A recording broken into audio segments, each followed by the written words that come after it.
Chris Kelly, President of Asset HR, and I'm here today with Mark Miller, Chief Happiness Officer of Imagine IT. Hey Chris, yeah, this is Mark Miller with Imagine IT, also the founder of the Gunnar Project. So glad to be here today. So Mark, as you know, one of our core values here is ROR, return on relationship. And we're really very much over the past 15 years been community-based. So we have a number of nonprofits that we partner with, and we've been really fortunate. We've heard about Mark and Ann Miller's situation with their son Gunnar passing away and starting their own nonprofit, and it really tugged on our heart. They've taken a tragedy and turned it into, I wouldn't say a positive, but they've taken the grief and what every parent dreads or their worst nightmare and turned it into something that has really affected the community in a positive way. I'm really proud to be partnering with Mark and his wife Ann on this. Yeah, thanks, Chris. Yeah, you know, it's one of the hardest things you can go through, right? We lost our son Gunnar to just a tragic skateboarding accident. You know, the neurosurgeon said it was a 1 in a million accident. He should have never died on that day, but things happen, and we have to move on. And so we decided to kind of take our grieving effort and spend that in a positive way, and we created the Gunnar Project. And since we've done that, we've been out in front of about a little over 5,400 kids, actually across the United States. And our message is really one of happiness. We've sort of, after a lot of introspection and looking and talking to a lot of Gunnar's friends, we decided that focusing on happiness and going out and trying to work with the youth in our communities to teach them the skills that would allow them to really find and create happiness in their own lives is something that we've been able to get out and do. And the message has rung true with the kids. They really have enjoyed the events that we've had.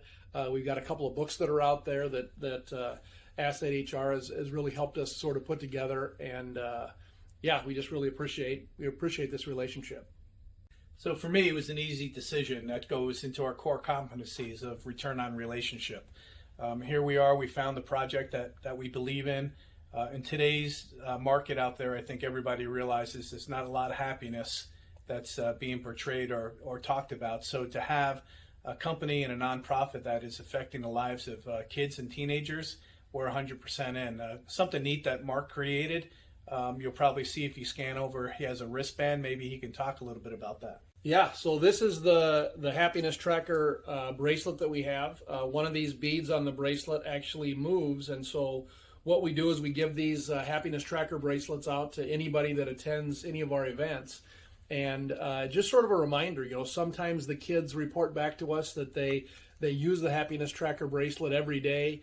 When they encounter happiness or they're able to create happiness with somebody else, they move their bead over, and it's just sort of a litmus test. Obviously, through the course of the day, you kind of want to get the bead over to the far side, and then the next day you kind of move it back the other way.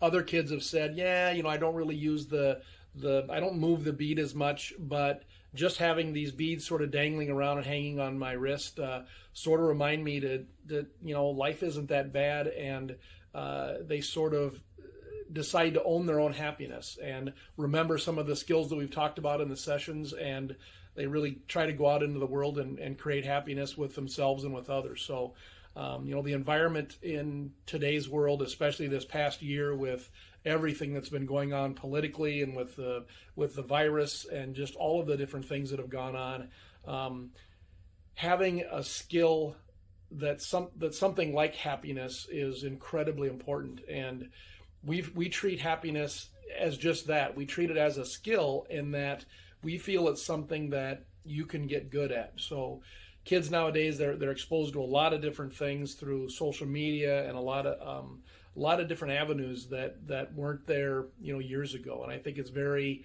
stressful and very difficult for kids. And so we feel like having this skill, having the ability to take a step back and recognize all of the good things that are there, and really understanding the things in your life that create happiness in yourself and others is a really important skill to develop. I mean, if we had a generation of kids that were just awesome at creating happiness, it changes everything. It changes the world. So my challenge to you, other business owners that are out there, is really get your employees involved, really talk to them about community-based leadership and helping other companies that need help during these times, and pick a company or two that you can invest in and donate to, and believe me, you'll never regret helping a fellow company in your community.